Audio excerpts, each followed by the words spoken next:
What's up, y'all? This OG Weasel Urban Conversion, and I'm back again, right? A couple weeks ago, I told y'all that I would be y'all mentor um, to enlighten you guys on life lessons.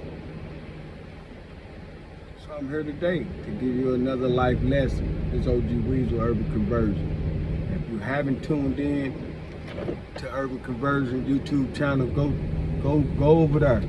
Got over 5,000 followers, and congratulations to me for that, right? But I wanted to touch bases on something, right? And y'all can give me y'all feedback on this, if y'all agree or y'all disagree, right? Being that I done 20 years in federal prison, I think that I've been reprogrammed amongst the masses from society, right? Because my mind don't even compute to the same level of how society has warped the mindsets of the people, right? I don't know if it's whatever it is. I don't know if it's over sexualization,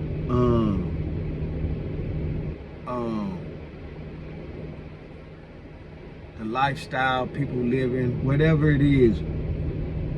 I don't want no parts of it. But I wanted to say this, right? Agree or disagree. When you have an altercation or a situation or a disagreement, right? A misunderstanding or whatever it is, a misunderstanding, disagreement,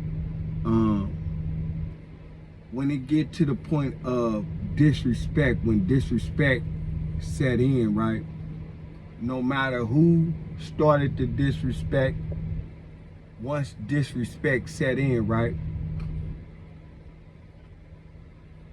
And the situation get disrespectful on both sides. No matter who started it, once it get disrespectful on both sides, right? After disrespect start, right? Y'all follow me?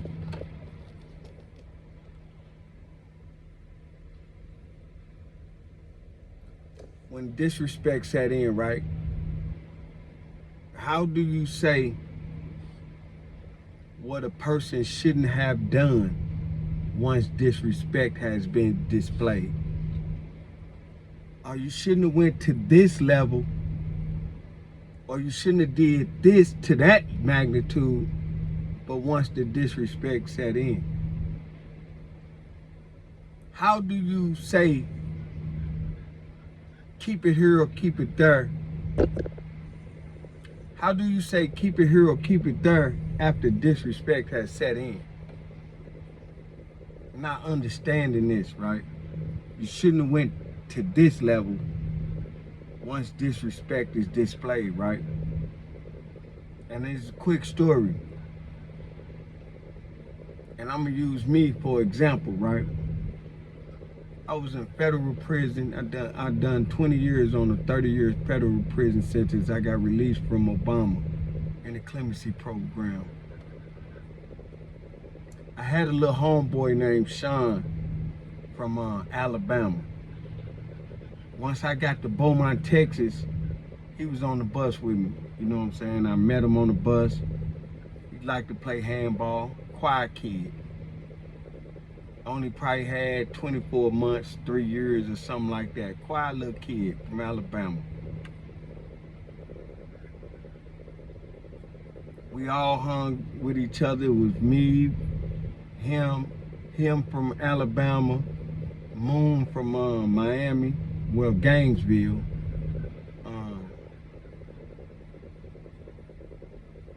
My homeboy from DC. We used to be amongst the little gambling table at playing tickets and stuff, right? Sean had a situation. Sean had a situation with Steve-O. Steve-O was a white boy from somewhere, Tennessee somewhere, but he was in jail in feds for counterfeit money. Steve-O worked in Unicorn, and this weekend that Steve-O worked in Unicorn, he had fried a lot of burritos. Well, some people fried some burritos, and they wanted him to corner the market with the people that was at work doing the overtime. They want to buy some burritos, they gonna buy them from Steve-O. So Steve-O was going to work. Sean was walking with Steve-O asking him for a couple burritos. I was following Steve-O as well, trying to give him some of my burritos that one of my homeboys cooked to sell. You know what I'm saying? So Sean was trying to get Steve-O to give him a couple burritos. You know, we walking down the walk, and Steve-O like, man, I can't give you none of these burritos, they ain't mine. This, that, and the third. And I'm trying to figure out how this fucking shit go. But anyway, out of all of that, Sean was trying to get some burritos from Steve-O. I was trying to give Steve-O some bags of burritos to take mine too as well. But all of a sudden, Sean get mad at Steve-O. And I say something to Sean like, Sean, these ain't his burritos or something, this and that. And the attention got turned to me to the point to, and I'll come back when I get the full details, but I'm just vaguely remembering this story, right? Never disrespected Sean in my life, this and that. Steve-O was lightweight, little pushover. He wasn't, you know, he ain't want no trouble. He was a white boy. He don't want no trouble, no nothing. He in there for counterfeit money. This shit is extreme to him. So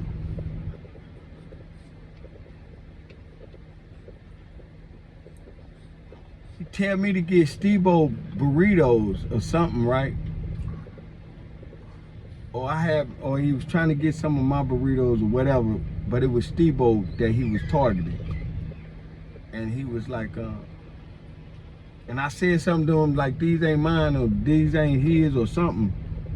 He's like, man, something hoe ass nigga.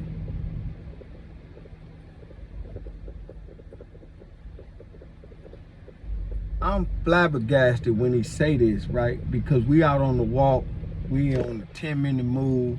You either gotta go to rec yard, going to where you going, chapel, wherever you going. You got 10 minutes to do it. When Sean said this to me, I couldn't even believe it. Because naturally, I would have just got on his ass right then and there where he said it out of his mouth at, right? But I been in a while and I understood to not react from my emotions. So I analyzed the situation and I'm knowing who I'm dealing with and what I'm dealing with, right? Sean, you wasn't like that. You ain't like that. You ain't cut like that. You got 2 or 3 years in prison. You ain't even moving like that. You don't want no problem. But for him to be comfortable enough with me to call me a hoe ass nigga, I just knew that you spoke, just saying this out your mouth before you thought about it. And I gave him the benefit of the doubt with that, right? Yes, because I'm a little seasoned in the game at this time. So I gave him the benefit of the doubt. So I went on my way, this and that and this, but I looked at him, I was like, what? You said I couldn't believe it. But I went on my way, this and that. I'm gonna get back with you. Cause I know you not no threat. You not no threat to me. But I gotta give you, I'm trying to find a way to give you a pass, cause I know that you said this out your mouth to me. This wasn't that. And on no level. Anybody, this wasn't that. Knew he had 2 or 3 years, lightweight, this and that. I ain't really trying to take your life, but because you stopped thinking. But he was comfortable. But I ain't know he was that comfortable to say that out of his mouth, that I would live with that. I ain't living with that from nobody. Not in federal prison. But I analyzed the situation to the point of we all hang in the same little group under the TV playing sports. So I said, let me bring this to his attention that he said this out of his mouth, because people say shit unconsciously to the point, man, my bad, man. I don't know what the fuck I was thinking, man. I apologize for that. You know what I'm saying? Because I done said some shit I ain't had no business saying, and I done came back and said, man, my bad. I was, you know, everybody done probably done that, or not, once or twice in their life. You know what I'm saying? So when I come back into the unit, 8:30, 9 o'clock, 8:30, 7:30 or something like that, the yard closed at 9:45 or something like that. I come in on the 8:30 move or something like that. When I come in, this is the only thing on my mind. I ain't on no aggressive, because I can get aggressive. I can push the knife. I can fight. I could do whatever, because, you know, I could do whatever. And I'm going to protect me in jail, especially if the harm coming towards me. But this is just some disrespect, right, that you have to address, right? To address this disrespect, right, that he said I'm a hoe ass nigga out of nowhere behind some burritos. I had to analyze him, knowing you ain't cut like that. I know you saying this out of frustration or whatever you saying. I know you saying whatever you saying, bro. I know you saying whatever you saying, and you probably spoke too fast. That's how I'm really giving it to you, like. Cause you said that, I look like, what? He said this out on the compound. The CO was at the top of the, right here by us.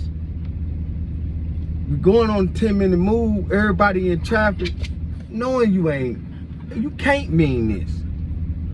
You can't mean this. And I ain't the toughest dude in the world.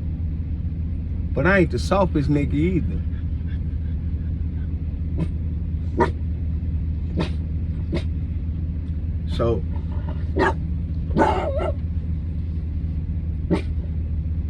So anyway, when I come back in the unit at 8:30, right, I come holler at him. He around a few of my homeboys, right? This is what I do. I come in and I throw my arm around him. I throw my arm around him like, hey, y'all, man, guess what Sean said? Man, Sean called me a whole ass nigga. Everybody looked like, what? I'm trying to bring the awareness that, damn, nigga, I said that. Damn, I'm hoping that would spark the apology in him. Cause I threw my arm around him like, man, Sean called me a whole ass nigga today. Motherfucker was like, what? Damn, man, damn.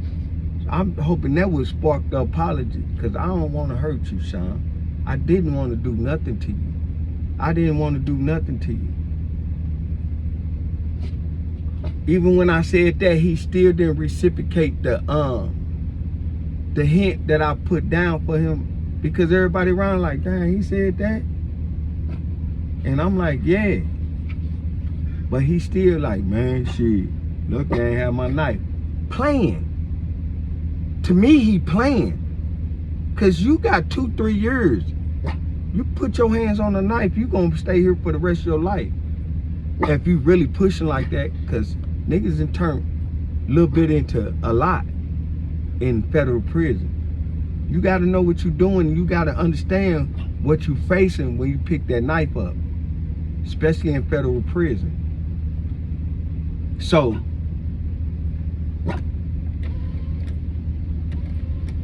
then, a couple more times this night before we locked down, 2 or 3 different times, I ran to the shower, got out, threw my arm around him a couple more times, walked up on different crowds that he was in, and said the same thing. And motherfuckers like, what? He still don't pick up to apologize. He don't pick up to apologize, and I'm giving him a way out because I don't want to do nothing to him. I'm trying to get out of jail. I ain't trying to stay in jail. So if I can diffuse it, even if it relates to me, I want to diffuse it, opposed to going to war and put myself in a worse situation than I'm in, or possibly kill somebody and stay in federal prison. But the disrespect was, I couldn't sleep with that. That's why I went around and hugged him several times to give him some hints to apologize, and he didn't. But I knew me. I knew if they take me in this cell and lock this door, it's gonna play on my conscience. My mind gonna start playing with me. My conscience, my mind gonna start playing on me that he got something off on me. And I know how this is what it's designed to do. It's designed to do this. And as soon as the door locked, I thought about the 2 knives I had in my mattress. I thought about the 2 knives. I had a metal knife and I had a plastic knife.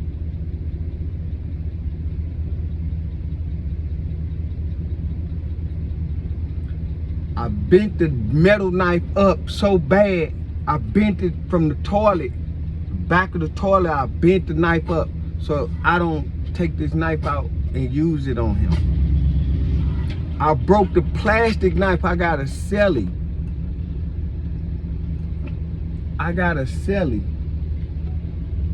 Got a 30-year federal prison sentence, just like me. He get up and go to Unicorn every morning. He's straight by the book. He ain't playing no games. He lay down. He stay out the way. He do his thing. Shout out to bro man from Shreveport, Louisiana. Shout out to bro man.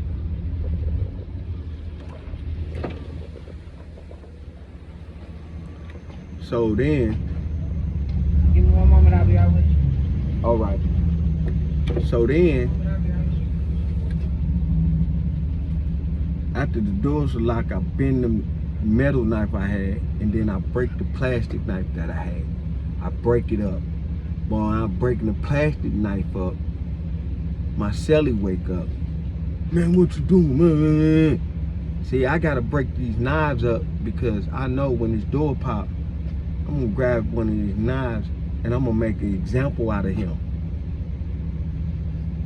I'm gonna make an example out of him because I felt disrespected.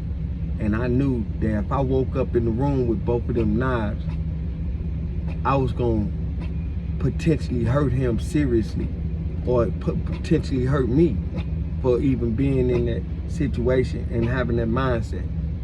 But I was going to handle that disrespect. And I went around him several times that night to get him to apologize because I didn't want to do nothing to him. But I bent the knives up and I broke the other knife up. But I woke up in the morning and one of my homeboys from St. Louis that lived in was it Utah? Not Utah. Somewhere, wherever. But he lived up there, Washington somewhere. And he used to get up and watch the soap operas, the 6:30 soap operas in the morning, because they play the repeat, and he'd catch him because he can't see the TV. So he'd come out and No, I don't have no DoorDash. Okay, it's gonna be a moment.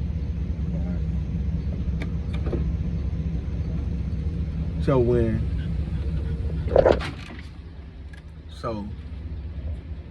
the doors popped that morning, I bent the knife up. I bent it up to the point it's unusable, and I broke the plastic knife. So when the doors popped, I waited till my homeboy come out the cell with him. Once he came out the cell, Sean threw the sign up. Probably using the bathroom early in the morning. I ain't no coward like that. I ain't gotta catch nobody on the toilet. I ain't gotta do that. I'm a man. We gonna do this face to face, head up. Straight up. This is what we doing. So after he used the bathroom, he go get him some ice that morning. When Sean go get him some ice and he come back to the cell, say, okay, this is my cue. Tap on the door, I hit the door, step on in. He look up at me, I look up at him, and I'm like, what's up? He like, what's up? I take off on him. Boop, boop, boop, boop, boop, boop, boop, boop, boop. Blood everywhere. I beat his motherfucking ass in here. I beat his motherfucking ass in to the point that I was really gonna make him get off the yard because I tried to make amends with you several times to get you to apologize and you didn't. So in my mind, you really thought I'm a hoe ass nigga. But I'm the hoe ass nigga that'll fucking take your fucking life because of this disrespect from being programmed from being in federal prison. And it was clearly disrespect, you know. So I'm saying that to say this, and I'm using myself as an example. When disrespect set in, ain't no level of where a person would take it. No matter what scale it's on. When disrespect set in, you can't say, oh, you shouldn't have did that after it's done. Or you shouldn't have did that. That was below the belt, or this was too high over the. Once disrespect set in, ain't no level of rules or wherever certain things go. Just a word of the wise, because I was in that same situation. And I was gonna run him up and make him go up top because he was short, he was about to go home. If I could have pressed the gas to the point of him getting off the yard and couldn't nobody stop me. But they begged, oh, leave the nigga alone, Weasel. Leave him alone, let the nigga stay on the yard. He finna go home. I said, if this nigga even play like he wanna act like he wanna do something other than that, I'm gonna kill him. Cause I ain't taking no scars over my head, no scar, because once you go to war in federal prison, you don't sleep around there. One of y'all gotta go. That's just how it go. And he was the exception. And I threatened the other dude, like Cutter from some part of Texas. Cutter went to bat for you, Sean. Leave him alone, let him make it. Leave him alone, let him make it. Cause after I put my hands on you, me or you gotta go. I had a 30-year sentence. I wasn't going nowhere. So, however it went, man. But like I said, man, when disrespect set in, and that was the story, man, that I used, that I was in a situation that, you know, people say, man, you went too far, this and that. No, I could have stabbed him. My first mind told me to stab him. But I had to think. Once you stop thinking, man, a lot of things can go haywire. And that was my experience. And I'm glad I was a thinker, because somebody else probably would have put that knife on him. You know what I'm saying? And he would have been taking some serious scars home. I just bust his lip and bust his nose. You know what I'm saying? It's OG Weasel Urban Conversion, it's my truth. So just understand, when y'all set in for disrespect, man, don't think nobody ain't going this way. Somebody going this way. Somebody might go this way. But when disrespect set in, it's going one of these ways. So just be mindful of who you disrespect and how you disrespect them. Ain't no level of disrespect. Disrespect is disrespect. It's OG Weasel Urban Conversion is my truth. Y'all hit the comments. Let me know if that situation could have been handled. Or am I right or am I? What y'all think about that? Peace.